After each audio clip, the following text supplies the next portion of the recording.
Okay, so now that we've gesticulated enough, today we're going to talk about Christian entertainment. And not like, the super corny, like Christian industrial complex. I know a lot about VeggieTales. No, we're not talking about like Christian, like marketing and Left Behind series? the Left Behind series. No, we're not talking about that kind of Christian entertainment. Okay. More of like Christians engaging in entertainment.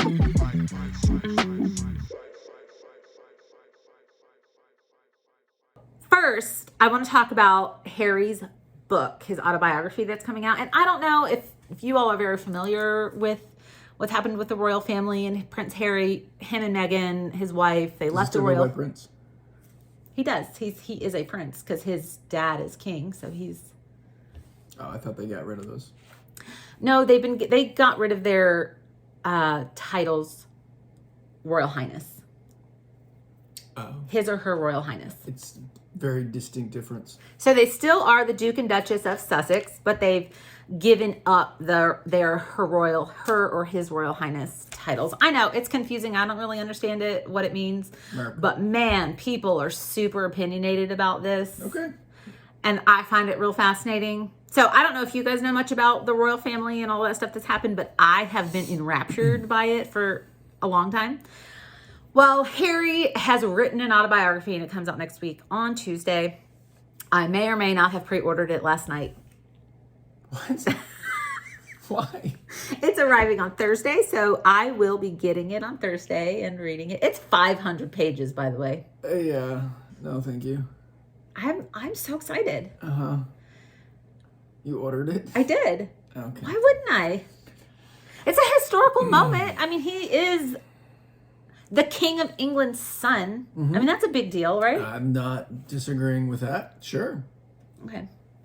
But you don't find this very funny. I went and buy his book. Or interesting. No, You did. Actually, you did buy his book for me.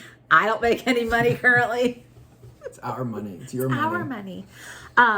So ahead of this book coming out next week, a bunch of leaks have come out from the book. So basically it's new. The first leak that came out was from The Guardian, which is, a news agency, and they leaked a pretty big storyline out of the book, which was where Harry and his brother got into an altercation, like a physical altercation. Okay. It happened in 2019 in London. I don't know exactly when in the timeline this happened, but you will on Thursday.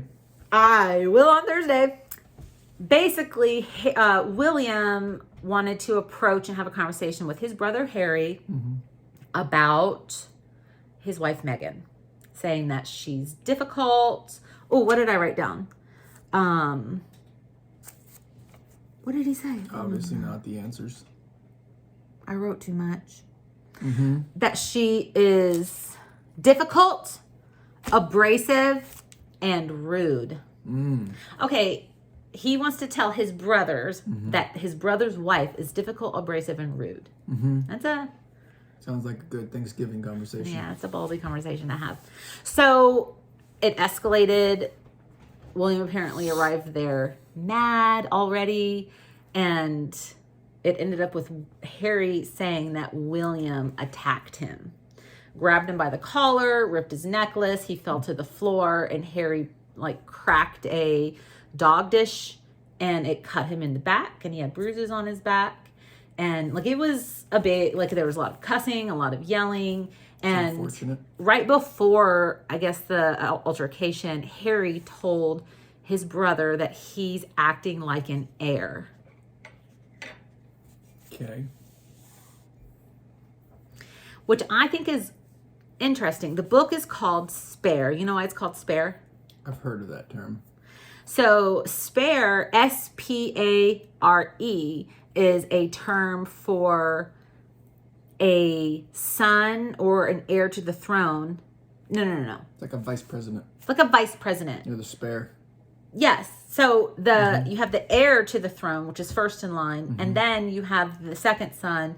They call a spare, like Does a spare he have tire. Magical powers? No, but he's like a spare tire, right? Because there's a Netflix show that I think I saw come up, and it was like the spares, and they have secret magical powers because they're not getting the throne. No. It's true. It's true. Someone help me find it.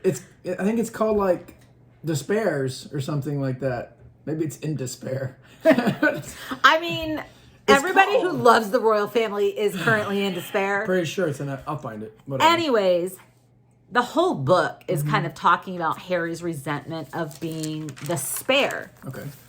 And it's interesting because he was born into this, and he has a lot of privileges that come along with. I mean, he grew up in a really wealthy family, like an heir to the throne of England. Sure. Which is highly privileged, and so many people are like, oh, this poor, rich, whiny baby talking about the monarchy. Boo-hoo, him and his life. He's such a whiny child. I would not trade my boring, mediocre life here in Ohio for that ever. It sounds awful. Okay. My question, I have a few questions about this.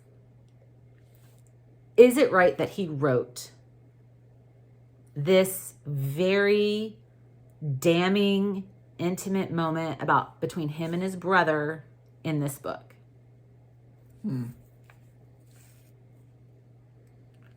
Your gut reaction.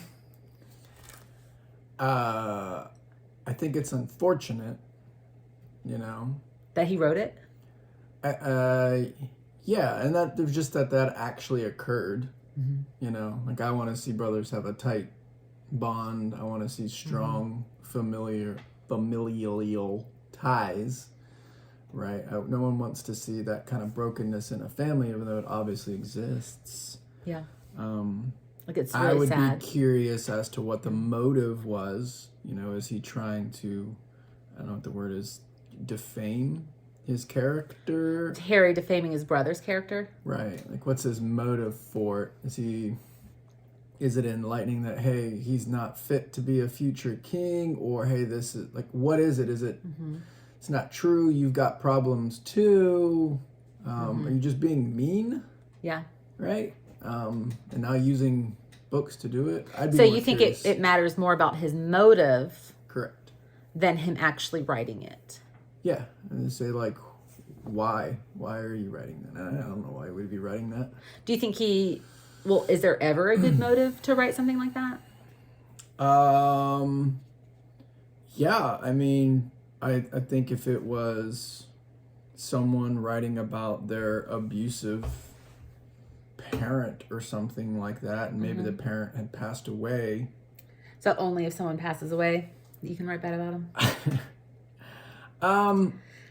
Like, I'm thinking about all of the literature that's written out there about dysfunctional, abusive relationships and that are important.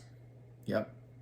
And good. And so, I don't know. I mean, a lot of people are like, he's bashing his family. And I'm like, does he have to put his name in there? I mean, would it have the same? I know that, but like, would it have? So you did force me to watch that Oprah interview one time, right? And in case you don't know, the Oprah interview that Meghan Markle, his wife, and Harry did with Oprah when they left.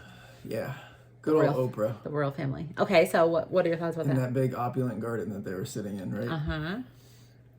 He had talked about they didn't name names when they were bringing up the topic of like the racism in the family. Are you afraid about what your child's going to look like? They didn't name names. Meghan did say that someone in Harry's family, like a senior royal, made a comment because Meghan Markle is biracial. She's half black, saying, "Aren't you concerned about this your future child's skin color?"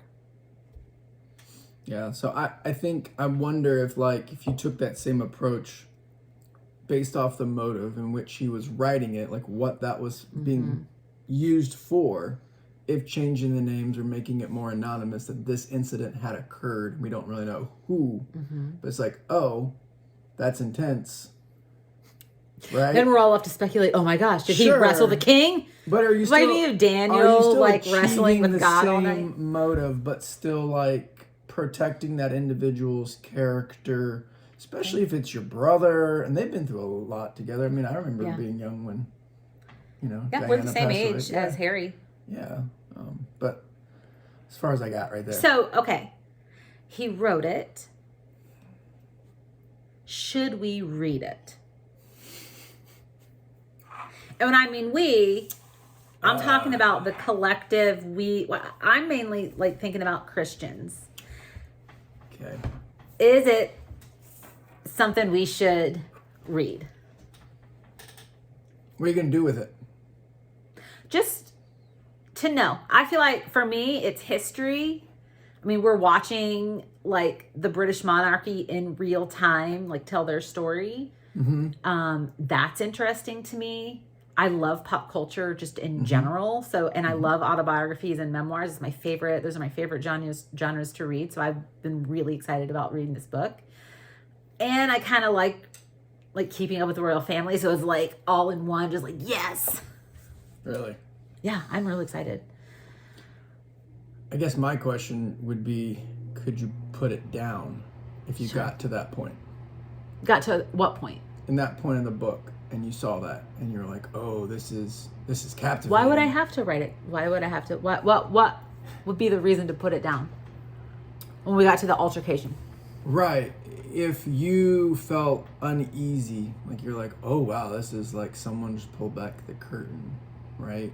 And I'm seeing the insight, like I start feeling uncomfortable. Either Like this is uncomfortable wrong. or you're really liking it.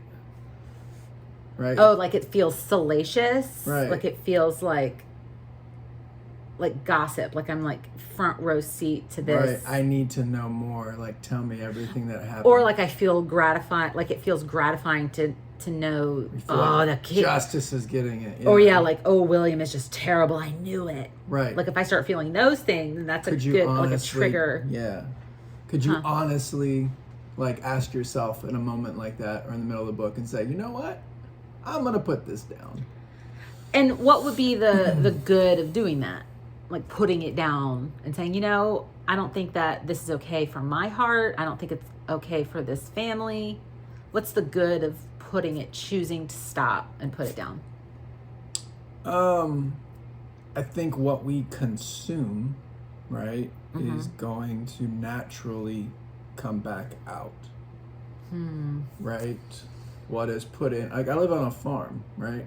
What I put into my garden, in a really clayey soil, which is hard to work in right now.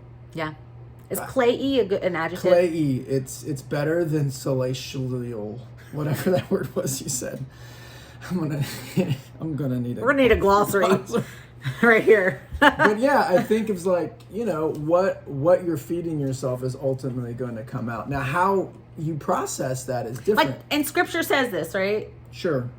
Yeah, like Matthew, right? Jesus talks about, you'll know a good fruit comes from good trees. Like, you'll know the fruit from the tree. I think he's talking to Pharisees. Yeah. Saying, y'all think you're good, but you're really evil. You can't talk good, but you're really evil. So, and like what we put in is what comes out. Yeah, I mean, and how we digest it on the way in. Yeah.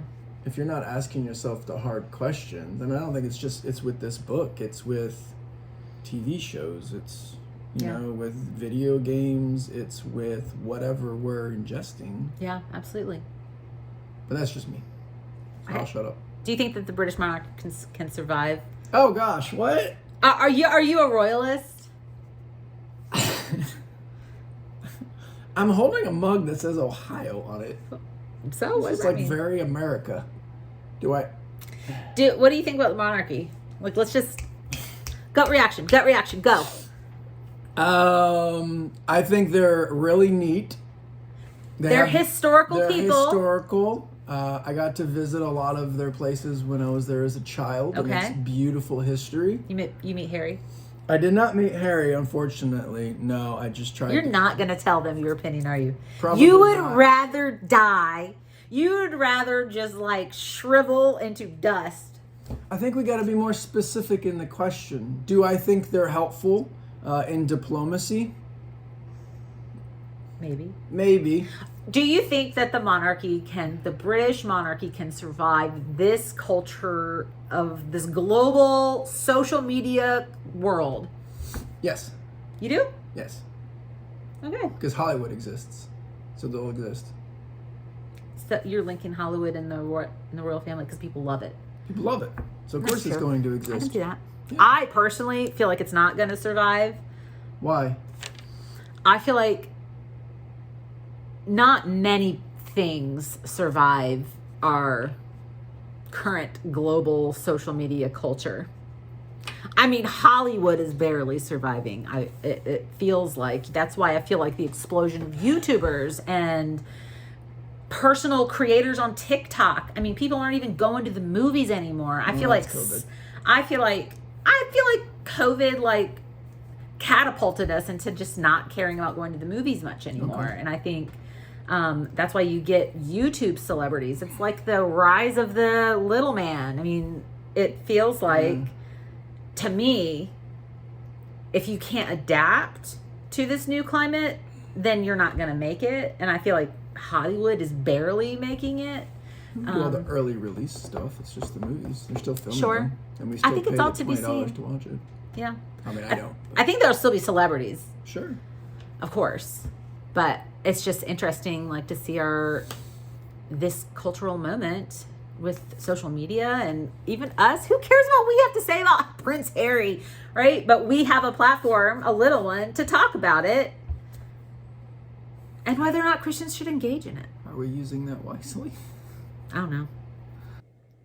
So my thing is as Christians, should we be more careful how we consume other people's lives in this way? Other people's lives? Yeah. Like as entertainment? As entertainment. Well, I want to say yes. Yeah. I mean, definitely we should be careful how we consume anything. Yeah. Right? I think there is always going to be like a balance to something. I remember being in high school and my world history teacher was saying the best ways to get students excited about history was to tell stories. Yeah. And she told lots of stories through a history. And as a high school, you're just like, oh my gosh, I can't believe that actually happened. This is amazing. Like, I want to know more. Yeah. How do I dig into this? Or I can't believe that actually happened. Right. That really occurred. Henry VIII had how many wives? Right? Like that's crazy. Yeah. And it's fascinating. It's intriguing. It gives you insight to what I would say is the human natural depravity, the state of it. Right. It can be very educational, where you can really see how broken. When you mean depravity, you mean like how sinful we are, right. how broken everything really is since what we would consider and the fall that's captivating of man. For us to watch. It's enlightening for us. It can be educating, but at the same time, it can also be as a history student entertaining, where it's like, this is just interesting. Like, why did they do this? What is the reasoning behind that? And like our minds are always trying to solve things. And that's neutral. Like, if just like liking history is not morally right or wrong. Like, you can. Correct. So what's the difference between that? I'm just saying is like when you both read something or watch these cases, it can be both. They're historical. They can be educating. You could. What would I've done in a situation like this? What would we react like? Are we holding the courts accountable for what they're actually doing? All that can be helpful and educational. Like we watched that guy in the parade, and there was a lot of Darryl Brooks. I watched that case, and that was just like it was insightful to see court proceedings and how they handled all that, right? Yeah. But like an entertainment factor. It's hard if it's not. So I think I feel like I know where you're going, because we talk about this often. Because I often will stop myself when I'm listening to documentaries or when I'm listening to true crime podcasts and be like, "Is it good that I'm consuming so much of this? Like, why do I want to know?" I mean, some of them are just graphic murders, and it's it's horrifying. Right. I get a lot of enjoyment out of learning about the investigation process, the trial process, the sentencing process, how it affects victims' families. And because you don't get, the general public doesn't get firsthand, seat to that kind of stuff. We don't get to see that regularly. And so that's really entertaining to me. But like, for instance, the Dahmer the Jeffrey Dahmer thing on Netflix show. Yeah. I haven't consciously said I'm not going to watch it, but subconsciously, inside I'm like, I don't think I want to turn that on, because it is entertain. It is a reenactment of gruesome murders and cannibalism, and it feels like a fetishization of a serial killer. And so that's when I start to feel uncomfortable. And I like what you said when talking about Harry's book. Like, if I got to a point where I feel like I was salivating and over someone else's wrong actions, I should probably stop myself and take a step back and look at my own heart and what I'm doing with that. And I think that's the call of every Christian, is no matter what the circumstance, is to constantly stop and take stock of our hearts.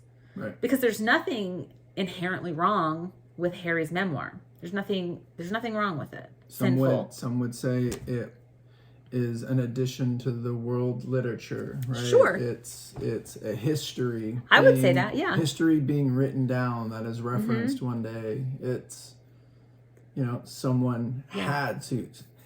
It was a job maker for someone, right? You go that far, like, to actually put this all together. Like, And so, but I think it's always like, you could be a royalist who loves the royal family and pick up the book and just hate Harry afterward. It doesn't matter what it says. I mean, you can get two separate people with reading the same exact book and come away with different struggles of the heart. And I think that's, like, important for Christians to realize. And I think one of the unfortunate things is, and I am guilty of this, like anybody else, of getting so opinionated and so like, I'm right here, that you're always right. You'll mow over anybody who disagrees with you. Okay. And so my question is at what point are we called to, or should we abandon our opinions out of love and the good of others? Yeah. So, like, instead of unfriending or like blocking people who disagree with me about Harry, or who, think that Casey Anthony might be innocent or guilty, how can I take a step back and be like, okay, they are a human who's coming at this from a completely different angle and has a different perspective than I do? Because honestly, we know just a fraction of information that's given to us about any of this stuff, about the Idaho murders, any type of crime, true crime, any type trial or case or autobiography, anybody's life. And we pretend like we know. Even in our own lives. Sure. We don't know everything about every circumstance. And we can get very aggressive and judgmental and... But I think it's because it's poking something, right? Ooh, like... What do you mean? Well, I'm saying it's like, if we were to get aggressive about something and someone say, well, no, you're wrong, right? You're approaching my pride. You're approaching, you're approaching my intelligence, my ability to properly articulate words like salacial. Gesticulate. Right? Gesticulate, right? Yeah. Like, you're attacking me. And it's like, no. I'm disagreeing with you. Right. Which can be fine. You can also be wrong. Sure, I'm always wrong. But I think it pokes at things, inside of us. Or if someone says, hey, you shouldn't watch. I remember there was a big debate around like Game of Thrones. No, I agree. Back in the day, like, you shouldn't watch Game of Thrones. Like, they're really portraying a lot of stuff. Yeah, I participated in that. No, absolutely not. It's like, well, can you actually ask yourself the hard questions? Look, I'm going to look, this is me. I throw out my opinions. I think that it is not good for Christians to watch shows like Game of Thrones. Okay. Because they're doing the same thing. Or Bridgerton, or it's so sexualized. It is so, how do you watch, if you find yourself watching shows like that and getting aroused, I think that is sure. At the point where I get to the book where Harry or William is attacking Harry, that you close the book and put it away and you're like, I don't think this is good for me. At the point where you're watching Game of Thrones and watching someone be horrifically raped and I'm getting aroused, Yeah. I might have to click it off and go attend to my heart. Sure. Just like that. No. Sorry. Okay. But yeah, I think, How do you recover from that? we need a new safe word. Thank you so much for watching, everybody. This is going to be interesting. Jason, I want to know what people's. I'm actually intrigued now of like what do people think? about Christian entertainment because we are so consumed with it. Like I love Netflix and Prime I don't actually like Netflix as much anymore. Yeah. But I love the documentaries and watching Yeah. shows and movies, and Yeah. I would be really interested. So you'd be So Jason wants to know your thoughts about. Oh, that's how we do that. Yeah, Jason wants to know your thoughts about any of this, about Christian entertainment, about how we consume human people. how that's should interesting. Christians consume this type of entertainment? I mean, that's what it is. So yeah, put it in the comments. You can send me direct messages. Follow me on Instagram this is my handle. The best way that you can support us on Small Town on Purpose is by clicking the subscribe button, sharing this with your friends, telling your friends about it. We would appreciate any of that support. And we really do want to hear from you and see what you think. Your son subscribed. Miles subscribed. He said, oh yeah, I've got a lot of accounts. I can subscribe. All of them can subscribe. So, hey, Miles. Let me to say you have several accounts. Yeah, that was weird. So we're going to get into that. Next time on Small Town on Purpose. Yeah. Bye. Okay, we'll get back to the royals. I mean, I have my thoughts in terms of like later. Now you want to get back to the No, Royals. I'm just. Okay. Any other thoughts about this, Jason? Well, He's reading my notes. You've got 39 minutes that we have to Ugh. edit down to 25, so we can't use it all. No, we certainly cannot. And I'll provide links that say, click here if you want to know more about this story. Ashley explained it way too long. No, you can't do that. Because we are adding to the entertainment. No, so people can have context. If people don't know about the story, I have to tell them. Not in 40 minutes.